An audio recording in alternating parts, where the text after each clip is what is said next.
Puedo coger este agua, ¿no? También. Debe ser buena.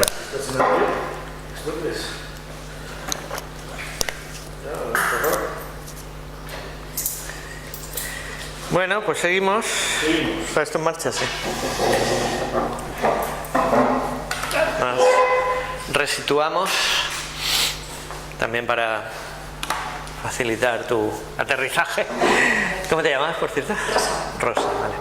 Bueno, estábamos hablando de uno de los principios fundamentales de este nuevo modelo de organización STIEL y demás, por llamarles de alguna manera, ¿no? Pero este nuevo paradigma de gestión de empresas, uno de los principios es el self-management, ¿no? Dar el máximo poder a las personas para que, bueno, pues tomen sus propias decisiones y demás, ¿no? Entonces, hablábamos en el desarrollo de qué implica una organización, no sin jerarquías, pero sí sin jerarquías de dominio, ¿no? Sin una pirámide convencional, pues hablábamos los principios un poco en los que está basado esta nueva estructura organizativa, ¿no?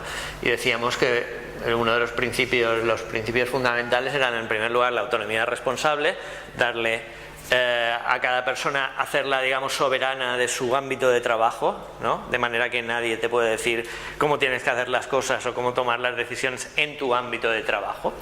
Eso es la autonomía responsable. Y luego, pues, hablábamos del principio de transparencia, de que todo es conocido dentro de la organización, las cuentas, lo que ganan los compañeros, lo que hacen los compañeros, de manera que tú, pues, se crea el gran mecanismo de control de estas organizaciones, es la presión interpares. Es decir, no controlas en función de una jerarquía de dominio, unos jefes, una autoridad instituida, sino que es las personas se autocontrolan en primer lugar y crees y confías en ellas de que tienen esa capacidad de autocontrolarse y de autodirigirse y autogestionarse, y a la vez el grupo se controla entre sí, como la bandada de estorninos, pues en función de cómo se mueve el otro se va moviendo eso, y al final creas el movimiento combinado y tan complejo de la bandada de estorninos. Y luego, bueno, pues esa autoorganización en equipos de trabajo, de nuevo autoorganización, porque no hay una estructura, no creas tú una estructura, sino que la estructura es bastante orgánica y va emergiendo y va surgiendo en función de las interacciones de las personas. Luego explicaremos cómo se hace con mayor grado de detalle a través de esta estructura en círculos, que es el principio, digamos, organizativo, es la organización en círculos de las personas, más que en departamentos y demás. Y luego, bueno, pues esa corresponsabilidad, la toma de decisiones, basada en el que las decisiones, como acabamos de explicar, están basadas no en el consenso, que sería el paradigma verde y que es totalmente inoperativo, sino el consentimiento. Es el paradigma TIEL de la toma de decisiones, que ya lo he explicado, pero luego si acaso te cuento. Y luego también, evidentemente, cuando tenemos una estructura muy plana en el que, pues, no hay niveles jerárquicos y por tanto no hay ese principio de autoridad, de que yo tengo autoridad sobre ti, pues al estar, digamos, todos en el mismo nivel, al menos teórico, pues tiene que haber un muy buen mecanismo de gestión de conflictos. ¿Por qué? Claro, hay intereses y hay necesidades contrapuestas que pueden surgir, y tiene que estar muy claro cuando surge un conflicto entre tú y yo, cómo se dirime ese conflicto, que antes era, pues, la versión previa del nivel de naranja, es esa organización paternalista en que tú coges y vas al jefe y le dices: papá me ha pegado, ¿no? Y entonces tú, que eres el jefe, pues decides qué ha pasado. A ver, cuéntame, ¿qué has hecho tú? ¿Qué te ha hecho el otro? Y tal. Y entonces tienes los mecanismos coercitivos o de premio o de castigo en función de tu autoridad para eso. Estas organizaciones rompen con ese paternalismo, creen en la madurez de las personas y entonces ya ahí no hay el papa al que recurrir, sino que la gente tiene que ser madura y autosuficiente para gestionar esos conflictos, pero sí hay unos mecanismos de gestión de conflictos que luego os cuento. Entonces esos son, digamos, los principios básicos de ese tipo de organizaciones y las reglas de funcionamiento de esas organizaciones para que esa anarquía, ese sin jefes, anarquía significa sin jefes, pues funcione adecuadamente y en función de esas reglas, ¿no? Entonces, bueno, esto es esa investigación que comenté ayer tangencialmente, que demuestra que este tipo de estos modelos organizativos, pues uno de los estudios más significativos que han estudiado el rendimiento de este tipo de organizaciones, ¿no? Y que demuestra que aunque estas organizaciones no tienen el beneficio como ese objetivo obsesivo que tiene el nivel naranja, al final pues estas organizaciones tienen un mayor rendimiento. Es de un estudio que salió en su día en el libro Firms of Endearment de Sisodia, que es el previo al de Capitalismo Consciente, y que cogen una muestra de empresas que más o menos siguen con esta filosofía, pues no Thiel totalmente, pero sí hay empresas Thiel, pero hay otras que son simplemente pues empresas más socialmente responsables, es decir, empresas que están entre el verde y el Thiel, y que pues incluyeron en la muestra empresas como Southwest Airlines, como Whole Foods, etcétera, etcétera, ¿no? Y que, bueno, pues al final demuestran que el rendimiento, tanto comparativo con el índice de Standard & Poor's 500, que es el índice bursátil americano, y luego cogen otro benchmark, otro punto de referencia, que son las compañías Good to Great, que sabéis que es el libro de Jim Collins, que identificaba a las compañías excelentes, digamos, ¿no? Y que además se habían mantenido en ese nivel de excelencia a lo largo de los años, cuáles eran los principios definitorios de esas compañías, y por tanto, digamos que era en ese momento, en el momento que se hace el estudio, como la crème de las empresas del naranja, diríamos, ¿no? Si tenemos que elegir las mejores empresas naranjas, pues estarían incluidas en el libro Good to Great de Jim Collins. Pues se comparan y salvo en el intervalo de 3 años en que las diferencias, incluso el Standard & Poor's gana un poquito con respecto a las FOEs internacionales, pero no a las americanas, en todos los otros ámbitos de referencia, a 5 años, a 10 años y a 15 años, el rendimiento de las Firms of Endearment o de las empresas estas postconvencionales, pues es muy superior a las de sus referentes, tanto las Good to Great como sobre todo las Standard & Poor's, con unos rendimientos de, pues en algunos casos hasta el 100% superiores, y mientras mayor es el número de años incluidos o de referencia, pues mayor es la diferencia. Y luego se han hecho otros estudios de Bozagesan, etcétera, etcétera, más recientes, que más o menos confirman, e incluso se hacen las diferencias, pues se extreman, incluso se hacen mayores en estudios más recientes, y que en la muestra pues Bozagesan incluyó pues probablemente empresas ya más del modelo Thiel, y se veía que los rendimientos eran superiores. Es cierto que es un poco tramposo, claro, coger una muestra de las 500 empresas Standard & Poor's y coger 10 empresas Thiel, pues al final, claro, y siempre puedes jugar, es decir, bueno, esta no la meto porque esta no ha tenido tan buenos resultados, es decir, ahí lo del observador y el observado y tal, pues siempre puedes trampear un poco, ¿no? Pero en definitiva, yo siempre digo que un poco el sentido común te dice que unas empresas que siguen estos principios, en que los clientes están tan involucrados, los clientes además en muchos casos son partícipes y son co-creadores, los clientes tienen un grado de fidelidad muy grande hacia ese tipo de empresas y están dispuestos a pagar más por esos productos y esos servicios porque son más acordes a sus valores, por ejemplo, de estas empresas socialmente responsables, una Patagonia, etcétera, etcétera.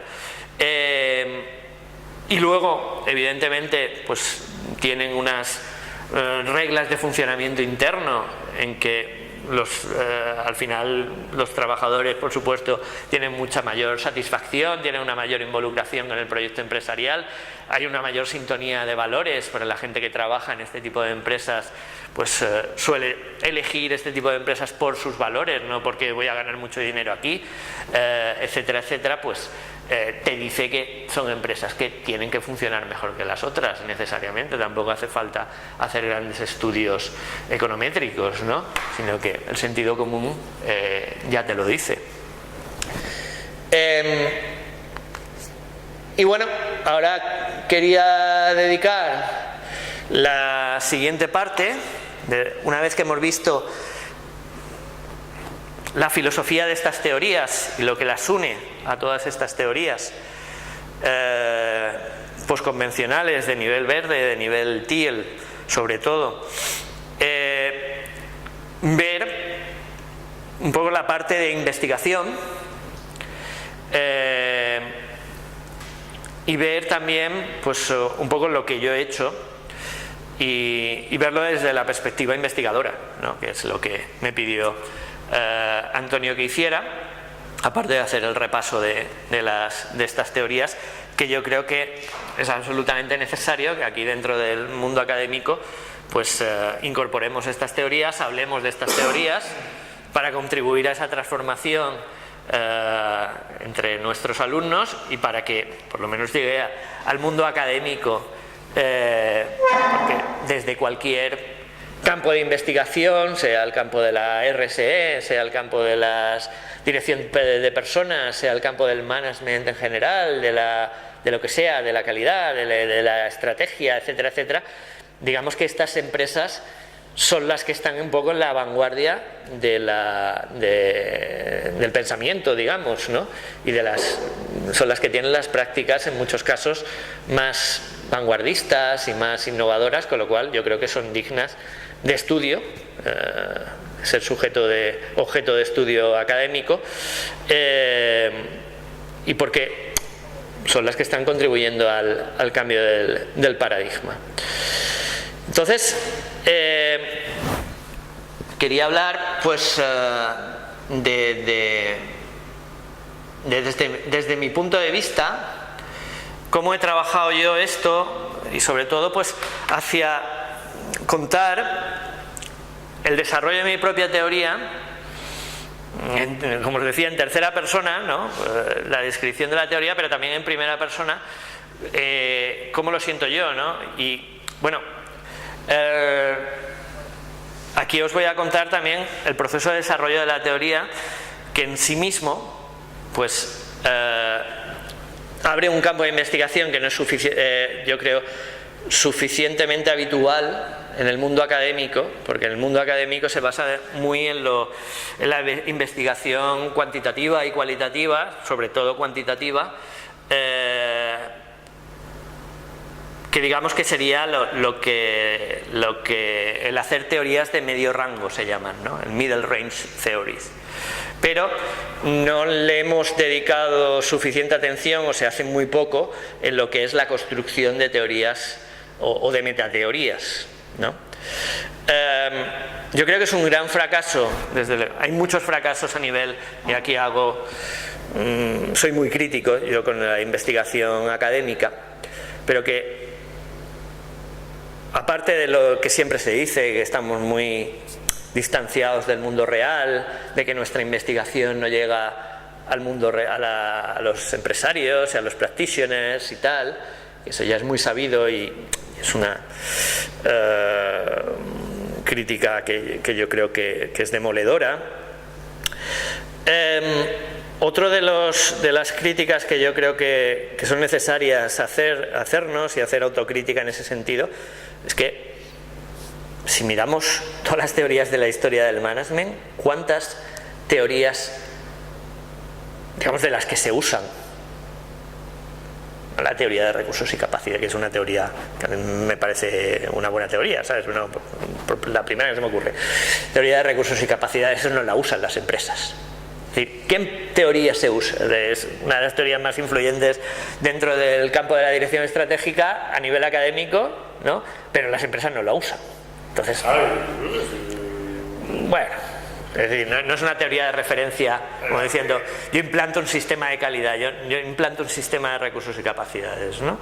Es decir, puede ser que la tengan en cierta manera, pero al final es una paja mental teórica, o sea, académica, que nos sirve para hacer nuestros artículos y que no tiene un gran impacto desde el punto de vista práctico, ¿no? Entonces, es de técnica de Porter. No, yo hablo de la teoría de recursos. Por eso decía que iba a hablar de Porter antes. Esa probablemente sea la única excepción. Ya, pero porque respalda la forma de pensar, se sintoniza perfectamente el nivel, ¿no? Yo creo que recursos y capacidades son muy justo dentro de la economía, pues la siguiente que va un poquito más allí. La puede creer aquella persona que tenga fe en sí mismo como emprendedor. Porque al final recursos y capacidades dicen, no hagas tanto caso de lo que hay fuera. Hay algo dentro de ti que vale más la pena, que es lo que Porter diría que, coña, que mira, la industria es la que manda. Entonces, recursos y capacidades yo creo que es un paso más. Y estamos hablando dentro de la economía, o de teorías económicas, ¿no? Entonces, la de recursos y capacidades tiene sentido para aquellos que digan, no, tengo fe en mi proyecto, en lo que yo voy a hacer, etcétera, etcétera. No hagas tanto caso de lo de fuera, pero ten fe en ti mismo, lucha por ti mismo y los alumnos yo les explico. Porter sería llegar a, queréis ligar, ¿no? A un restaurante, una discoteca, y esos chicos, veis que está todo lleno de tíos, pues entre la industria está muy mal, o sea, evidentemente que no. Pero ahora vienen los recursos y capacidades, quieto, ten fe en ti. Ten fe en ti, ya no sé si está todo lleno de tíos, si no hay chicas libres, venga. Esto es un poco... Sí, no sé.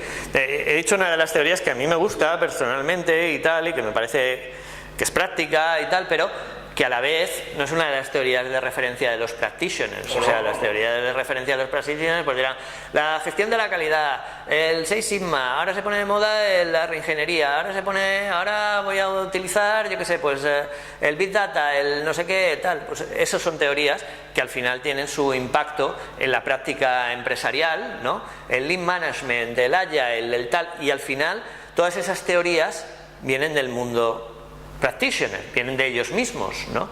O de los consultoras o de los gurús, es decir, no son teorías que vienen del mundo académico. Entonces yo creo que la academia tendríamos que también estar aportando ese tipo de teorías, ¿no? Y no lo hacemos, no sé bien por qué, pero bueno, sí sé bien por qué, porque nuestro método es distinto y te lleva a hacer un testeo de lo que estáis haciendo, qué resultados dan, tal, y te llevan siempre al mínimo común múltiplo, ¿no? Es decir, para que mis modelos econométricos hiper sofisticados funcionen bien, lo que tengo que hacer es propuestas muy poco ambiciosas, ¿no? Si trato de testear cosas muy complejas, es que no me va a salir, ¿no? Entonces tengo que muchas veces testear lo obvio, ¿no? De decir, es que si cojo esto y lo suelto, se cae al suelo, vale, sí, pues no hacía falta que me hicieras un modelo econométrico de ecuaciones estructurales tan complicado para demostrarme eso ya lo sabía, ¿no? Entonces siempre estamos en la middle range theory, pero no hacemos teorías de más alto vuelo, digamos, ¿no? Y eso creo que es algo que si quisiéramos tender esos puentes entre academia y mundo empresarial, deberíamos intentar, ¿no? Y debería valorarse, las revistas académicas deberían valorar ese tipo de trabajos, ¿no? Y el trabajo teórico, pues también digamos que es probablemente infravalorado en las revistas académicas donde aceptan trabajos teóricos con respecto al trabajo cuantitativo y sobre todo, y también el cualitativo, pues ahora parece que está empezando a tener un poquito más de impacto, pero por lo menos en nuestra área, en otras áreas no tanto. Sí que está mucho más reconocido lo cualitativo, pero en nuestra área pues es muy difícil todavía posicionar trabajos cualitativos con metodología cualitativa en revistas de alto impacto y tal, ¿no? Con lo cual, tratar de hacer ese tipo de cosas pues te da dificultades, ¿no? Entonces yo digamos que lo que ya os he contado, ¿no? Que yo en un momento determinado tuve una crisis, no sé si te lo he contado, Tijani, a ti seguro que no, una crisis existencial a nivel académico, porque yo empecé siendo, bueno, pues buen soldadito, ¿no? Y dije, bueno, aquí las reglas del juego son estas, tienes que sacarte tu tesis doctoral, tal, y luego tienes que empezar a publicar. Yo empecé así bien, ¿no? Pero luego, claro, mi mente un poco crítica, ¿no? Y un poco rebelde también, pues me empecé a plantear eso y dije, es que esto no tiene sentido, ¿sabes? O sea, esto ni llega, ni es lo que a mí me llena, ese tipo de investigación, etcétera, etcétera. Y hubo una época que, de hecho, pues dejé de, prácticamente después del primer sexenio, dejé de investigar y dejé de publicar y dejé de meterme en lo que yo llamaba en la ruedecita esta del hámster, y me dediqué a la gestión académica, que me interesaba más, y me dediqué a mis historias por otros lados, ¿no? Y pues con mi teoría y tal, pero sobre todo a nivel profesional. Yo escribí un libro para llegar al sector y al mundo empresarial, y al sector lo escribí desde un punto de vista práctico, ¿no? Mi libro del 2004, y me alejé del mundo académico. Y luego hubo otro momento en que dije, bueno, pues pasaron unos años y dije, es que esto yo creo que debería llegar también al mundo académico, y traté de volver al mundo académico, no solo de contarle a mis alumnos, sino de tratar de introducir esta teoría, en concreto la mía, pero también toda esta nueva visión, de la que, pues, por lo menos en mi departamento aquí, afortunadamente, esto es como una especie de oasis en que la gente se entera de estas cosas. En mi departamento nadie se entera de esto, no saben ni qué es TIEL, pero bueno, hay mucha gente aquí, mucha más gente en mi departamento. En mi departamento hay 2 que se enteran de esto, ¿sabes? Pero 2 contados, ¿no? No es por decir 2 que significan 5, no 2 que son 2. Los otros no tienen ni idea, ni les interesa, ni nada. Entonces, dije, no, esto hay que contarlo y hay que transmitirlo también a nivel académico, y hay que introducirlo a nivel académico también un poco en sintonía con los esfuerzos de teoría integral de Ken Wilber y tal, de introducir también su teoría a nivel académico, ¿no? Y entonces fue ahí cuando yo empecé a volver al mundo más de investigación académica, pero con mis reglas del juego, es decir, no hacer lo que se supone que tienes que hacer, con esa motivación extrínseca de sacarte el sexenio o de lo que sea, sino con la motivación intrínseca de hago lo que me apasiona, hago los artículos que a mí me gusta hacer, a mí me gusta escribir y me gusta investigar, ¿no? Pero haciendo lo que a mí me dé la gana, no lo que se supone que tengo que hacer para conseguir esos objetivos externos, ¿no? Yo quiero unos objetivos internos, de que yo haya disfrutado haciendo ese artículo. Si luego me lo publican, pues mejor, y si no me lo publican, pues mala suerte, ¿no? Se lo contaré a los amigos aquí en la UGI y tal, ¿no? Entonces, bueno, pues es lo que me propuse. Y entonces, bueno, una de las cosas, dije, bueno, pues esta teoría, pues ¿qué hago? Hago un estudio empírico, digo, eso es imposible, ¿no? Pero es una teoría tan grande que no la puedo demostrar empíricamente ni nada. Entonces voy a hacer el proceso de construcción de la metateoría, porque en realidad mi teoría es una metateoría, y la voy a tratar de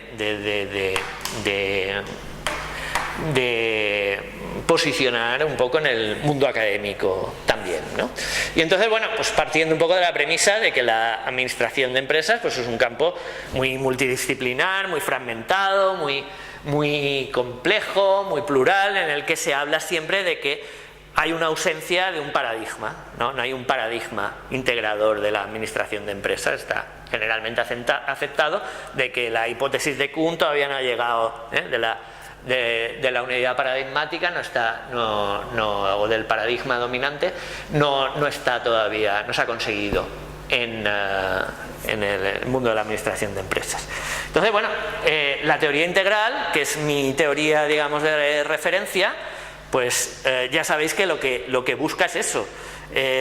Uno de los supuestos fundamentales de la teoría integral es integrar, cuando valga la redundancia, el máximo número de perspectivas para crear mapas pues lo más complejos posibles, dentro de ese reduccionismo que es siempre crear un mapa, pero vamos a tratar de integrar mientras más perspectivas se puedan para en este mundo cada vez más complejo, pues tener esos mapas que nos ayuden a navegar en esa complejidad lo mejor posible, con la mejor guía posible, ¿no? Entonces, la teoría integral trata de integrar el mayor número de perspectivas, el mayor número de metodologías, el mayor número de teorías posibles, ¿no? Y para eso pues tiene una serie de herramientas muy útiles para hacer esto, ¿vale? Por tanto, un enfoque integral es un enfoque multiparadigmático, es un enfoque que trata de sacar teorías más complejas a través de, digamos, el sumatorio, la integración de otras teorías. Porque el supuesto básico de la teoría integral es que pues cada teoría, cada perspectiva, cada visión del mundo al final es correcta y que tiene su parte de verdad, en lugar de buscar lo que lleva a la guerra entre paradigmas, que es coger tu teoría y decir, no, tu teoría está mal en esto, mi teoría está bien porque dice esto. Entonces nos metemos en una guerra porque estamos desde perspectivas distintas, igual cada uno tiene su parte de verdad, pero al no incluir toda la realidad, también tenemos una parte que no incluimos, que marginamos, que reprimimos, etcétera, etcétera, y en ese caso no es lo suficientemente completa. Y esto es lo que lleva al otro a decir, no, yo estoy en la razón, porque tú no has incluido esto y por tanto, desde mi perspectiva, mi teoría es mejor que la tuya. Entonces, la teoría integral lo que trata es de decir, no, todas estas teorías son verdaderas, pero parciales. Por tanto, vamos a tratar de integrarlas y esa integración será a la vez más verdadera que todas las anteriores, seguirá siendo parcial porque el mapa nunca es el territorio, pero será más verdadera que las teorías de menor nivel. Por tanto, es una metateoría que trasciende e incluye las teorías anteriores, ¿no? Por tanto, ese es uno de los propósitos fundamentales de los premisas fundamentales de la teoría integral de Ken Wilber, que la teoría integral de Ken Wilber, pues como sabéis, los que conocéis a Ken Wilber, tú conoces a Ken Wilber, has leído Ken Wilber y tal. Lo he leído, empecé a estudiar un curso que estaban haciendo en la ENITA, no pude terminarlo, sí lo he leído. Muy bien, por tanto, el propósito fundamental de Ken Wilber es crear esos mapas cada vez más sofisticados y más completos de la existencia humana, y uno de los propósitos de Ken Wilber era posicionar también su teoría en el ámbito académico, porque él evidentemente viene del ámbito académico, él es uno de los máximos exponentes como dijo ayer Vicente, de la psicología transpersonal, él viene del mundo de la escuela de psicología transpersonal, y en un momento determinado él se escinde de la psicología transpersonal, como dijo Vicente, era de los máximos representantes, probablemente el máximo exponente en ese momento, sin ser psicólogo además, junto con Grof, Stanislav Grof y él, llega un momento que eran los grandes popes de la psicología transpersonal, pero él llega un momento que se escinde por unas cuestiones de ego, pero también por unas cuestiones de fondo. Ahí hay una pelea, ¿no? Y se sale un poco de mala manera desde mi punto de vista, pero también por unas cuestiones de fondo, y es que lo que él empieza a trabajar, su teoría integral, digamos que se sale ya del campo de la psicología, estaba cogiendo muchas más cosas, incluso de la psicología extendida, psicología, sociología, ya no le venía pequeño, entonces se tenía que salir, lógicamente. ¿Que hay otras motivaciones ahí personales? Por supuesto, y de ego sobre todo, también. Pero yo creo que la salida de Wilber pues era inevitable, porque lo que él estaba proponiendo ya no era psicología, era algo mucho más grande, ¿no? Entonces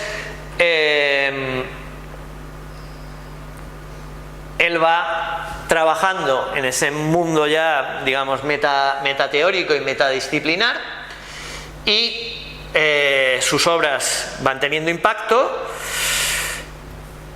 pero a nivel académico pues él le interesa posicionar la teoría en todos los ámbitos, por supuesto, y uno es el académico. Entonces él hace mucho esfuerzo personal incluso para posicionar la teoría a nivel académico, intenta que esa teoría se explique en universidades, intenta que se hagan congresos sobre su teoría, intenta que la teoría pues se hagan tesis doctorales, que se hagan que haya journals dedicados a teoría integral, aparte de que otros journals integren lo que es la teoría integral, ¿no? Y sobre todo también que se disemine su teoría integral en la máximo número de disciplinas posibles, que eso yo creo que es lo que más ha conseguido, porque hoy en día la teoría integral tiene sus, digamos, ramificaciones por cualquier ámbito del saber humano y del conocimiento humano. Hay medicina integral, educación integral, psicología integral, espiritualidad integral, management integral, hay de todo integral ya hoy por hoy, coaching integral, liderazgo integral, lo que queráis, ¿no? Entonces, dime. No, pan integral también. También pan integral, efectivamente. Y entonces, bueno, pues eso sí que ha sido un éxito, y por ejemplo ir al congreso, a la Integral European Conference, pues es algo muy chulo, ¿no? Porque te encuentras cualquier ámbito del saber humano, tanto desde un punto de vista teórico como desde un punto de vista práctico, allí representado, con lo cual te puedes ir, para gente que somos como yo, en plan mil leches, que nos gusta de todo y tal, pues tienes ahí un baño de lo más vanguardista de cualquier cosa, de cualquier ámbito del saber humano, ¿no? Por tanto es un gran disfrute ir a los congresos integrales, ¿no? Entonces, bueno, desde entonces pues se han publicado muchísimos artículos, muchísimas tesis, muchísimos proyectos de fin de máster, de carrera, etcétera, etcétera. Y hay conferencias académicas. En Estados Unidos hubo una durante muchos años del Meta Integral Institute, pero ahora están un poco parados. Pero, por ejemplo, el Integral European Conference pues va como una moto. O sea, el año pasado había 2.000 personas en el congreso, era muy grande. Fue un exitazo y cada vez va mejor, ¿no? Porque cada vez hay más gente sensibilizada con este movimiento y la... mejor paper Gracias.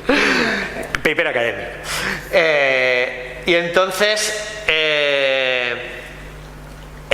también hubo una revista, hay 3 revistas académicas que se centran en lo integral.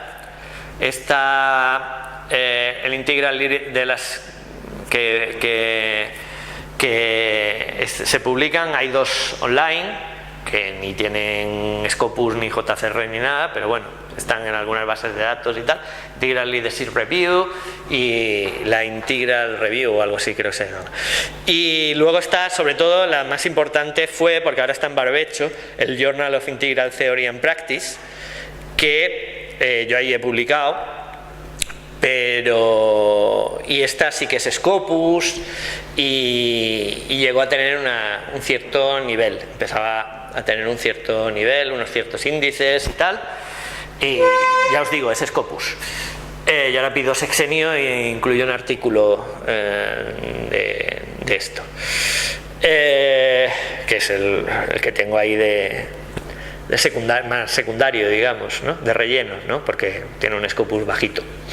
Y esta se paró en un momento determinado con la crisis esta del Meta Integral, de la Meta Integral, que era la organización que lo llevaba. Pero